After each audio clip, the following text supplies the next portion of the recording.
Hey, so I figured I wanted to start going live in this awesome group page that I created a while ago, and it's grown over the past few months. And I love seeing you guys check in and get engaged, and some of you even post in here. So I thought, you know what? I'm going to make it a habit to go in here like every Friday. I'm going to try and do a coaching lesson because that's why we're here. We're ladies who lunge. So today I figured I would talk about something that I talk about with my clients all the time, and something that I practice constantly and work with my own coach, and that is changing your mindset. And it sounds like this huge daunting process, but it's actually really quite simple, and it's just breaking it down to 4 actionable steps that I'm going to share with you guys. And don't get me wrong, it's the practice that's the hard part, but the steps themselves are really pretty simple and very straightforward. So I can delve into this a little bit deeper in terms of how you even recognize that you have maybe a mindset that isn't working for you. There's a great book that I totally recommend. It's called Mindset. It's by Carol Dweck, D-W-E-K, Carol Dweck. And she talks about really just 2 different mindsets. People either have a fixed mindset or they have a growth mindset. And people of the fixed mindset kind of think that like they have this potential that they tap out at. And once they reach that, there's nothing they can do to grow beyond that it is what it is, right? That phrase that I really hate, like, it is what it is. This is me, this is who I am, this is what it's going to be. Versus people that have a growth mindset that really look at life very differently. They see challenges as opportunities. They see struggle as a way to learn, and they certainly see failure as being a necessary part of success. Whereas people with a fixed mindset look at failure and they're devastated. It's a very different way of thinking. So I can get deeper into that. Maybe I'll do that on another coaching lesson. But today I just want to talk about if you're feeling stuck. Maybe it's with a goal that you're trying to accomplish, or maybe it's a relationship that you're struggling with. You can't control a lot of external circumstances, but you sure as hell can control how you view it and how you show up in it. And a lot of that has to do with our mindset. So if you're feeling like you want to shift, here are the 4 steps. So write them down. Hopefully this helps you. The first thing you're going to want to do is you're going to want to identify the block, the mindset that you're trying to shift. So, for example, one of my clients was saying to me that she just can't seem to say no to cheesecake after dinner. It's just calling her name and there it is. And, it's like this temptation she just can't seem to get over.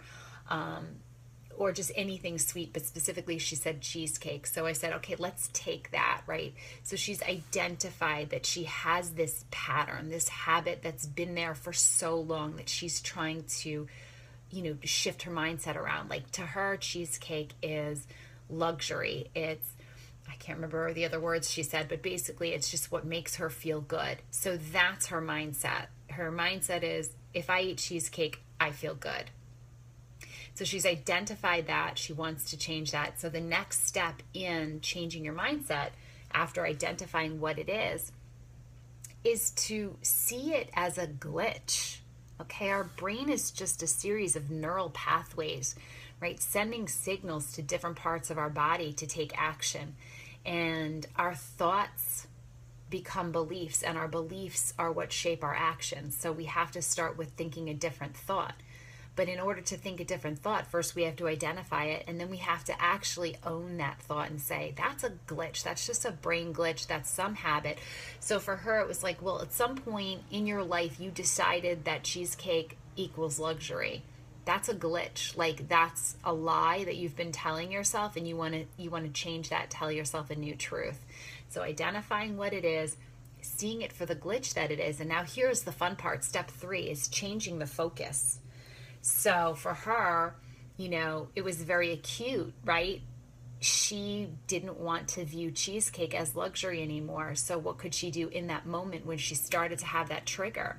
Change her focus. So for her, it was like, let's just think an entirely different thought.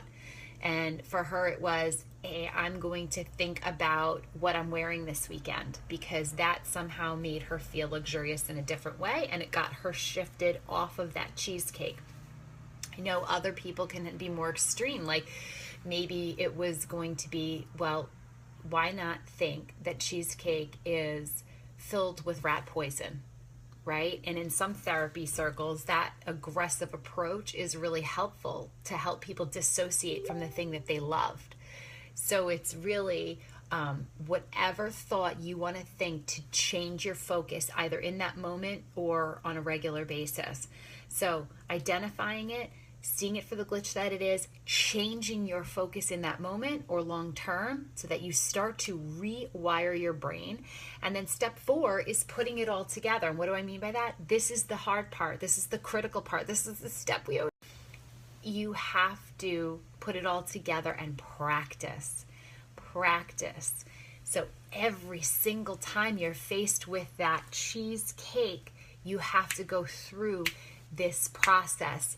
Identify, see it for the glitch that it is, change the focus. You've got your new thought to think, and you're putting it together, and eventually you are going to literally create a new neural pathway. You are rewiring your brain to see that cheesecake differently, to dissociate from it, to create a new relationship, and therefore an entirely new habit. So for my client, her new habit is every time I finish dinner, I think about the outfit that I'm going to wear this weekend.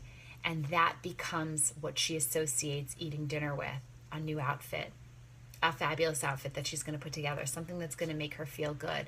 And actually getting up from the table and going to her bedroom and opening her closet and picking something out, right?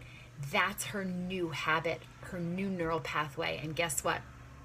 That habit is going to move her closer to her goal. And that's what mindset is about. You want to identify things in your life that are not moving you closer to your goals.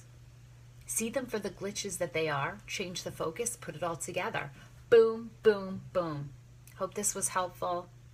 If you didn't catch this live, maybe you'll catch the recording later, but I think I'm going to do this on a regular basis. So hit me in the comments. Let me know that this was helpful, and let me know that you want to see more of these coaching videos, and maybe I'll do like a Fearless Friday video. And let me also know if there's anything you want to talk about, because I'd love to help. I love this stuff. I live for it. Live for helping empower women. So boom, love you. Peace out.